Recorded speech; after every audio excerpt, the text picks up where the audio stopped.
कोल्हापुरातील पाटोळेवाडी परिसरातील लांबोरे हाऊसिंग सोसायटीतील राहणाऱ्या श्रीकांत सूर्यकांत काटकर या 33 वर्षीय इंजिनियरनं आत्महत्या केली।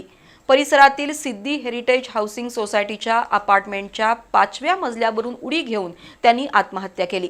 मात्र आत्महत्येचं कारण स्पष्ट झालेलं नाही। ही घटना आज दुपारी 1:15 वाजण्याच्या सुमारास घडली।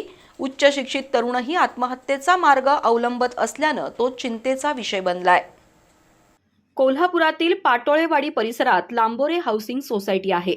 या सोसायटीमध्ये वन खात्यातून सेवानिवृत्त झालेले सूर्यकांत काटकर हे मुलगा आणि सुनेसह राहतात। 4 ते 5 वर्षांपूर्वी त्यांच्या पत्नीचं निधन झालं। आईच्या निधनामुळे श्रीकांत काटकर हे कायम तणावात असायचे। ते इंजिनियर असून शासकीय कंत्राटदार होते। श्रीकांत यांना 2 उच्च शिक्षित बहिणी असून त्या विवाहित आहेत। उन्हाळी सुट्टीमुळे त्यांच्या दोन्ही बहिणी मुंबईहून कोल्हापूरला राहण्यासाठी आल्या होत्या। आज सकाळी त्यांना सोडण्यासाठी वडील सूर्यकांत काटकर गेले होते। दरम्यान तणावात असलेले 33 वर्षीय श्रीकांत काटकर हे आज दुपारी 1:15 वाजण्याच्या सुमारास घरातून बाहेर पडले। ते 200 मीटर अंतरावर असलेल्या सिद्धी हेरिटेज हाऊसिंग सोसायटीमध्ये गेले।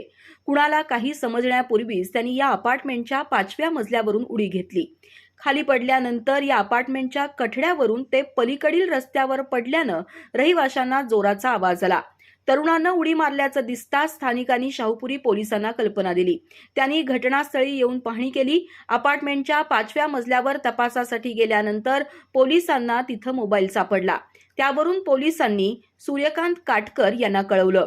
दरम्यान श्रीकांत काटकर यांच्या आत्महत्येचं कारण स्पष्ट झालेलं नाही। सध्याच्या काळात व्यवसायातील स्पर्धा किंवा नोकरीतील ताणतणाव वाढला असला तरी उच्च शिक्षित तरुणही टोकाची भूमिका घेऊन आत्महत्या करण्यासारखे घातकी निर्णय घेऊ लागल्यानं चिंता व्यक्त होतीये। आत्महत्या करणाऱ्या तरुणांच्या कुटुंबाची अवस्था काय होत असेल याचा विचार तरुणाईनं करण्याची गरज आहे।